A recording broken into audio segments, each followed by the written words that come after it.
Employment law. Deaf and hard of hearing people are valued employees in many workplaces. However, there are some work situations which can be especially difficult for deaf and hard of hearing people, and it's important to know your legal rights.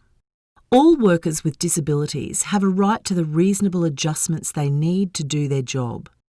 This might mean special training or access to particular tools such as captioning phone systems.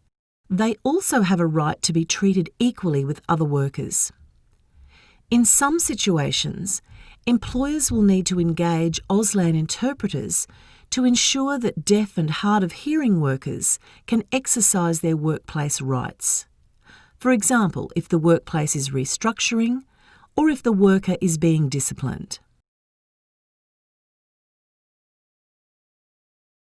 There are also important workplace protections that all workers share, including the National Employment Standards. The National Employment Standards include things like sick leave, maternity leave, other types of paid and unpaid leave, minimum wages and maximum hours of work.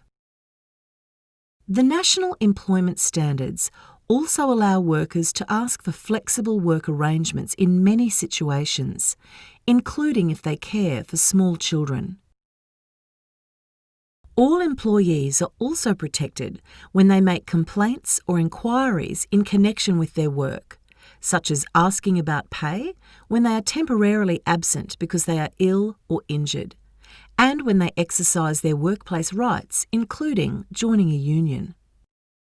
There is a lot more information on the Fair Work Commission website about employment law.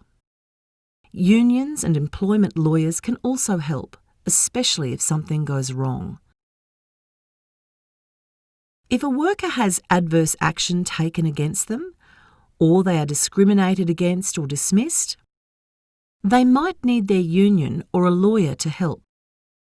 Adverse action is a legal term that covers a range of negative actions employers might take, such as moving someone into a lower status job, reducing their hours of work, or dismissing them. In some cases, such as after dismissal, the time to take any legal action to address the problem might be as short as 21 days, so getting help quickly is essential. Emily is deaf and works in IT. Her employer is transitioning to a new IT system. The new system will be easier to manage, so the team are also told one role will be made redundant.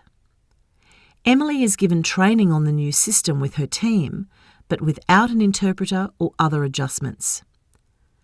She cannot really follow the training, which involves lots of discussion, and as a result worries she will be the one selected for redundancy. Emily sees an employment lawyer who writes to her employer, saying Emily needs to undertake training in a different, specific way. The lawyer also tells Emily that it is unlawful for her employer to select her for redundancy because of her disability. Emily receives proper training and is more confident negotiating. As a result, she's able to keep her job.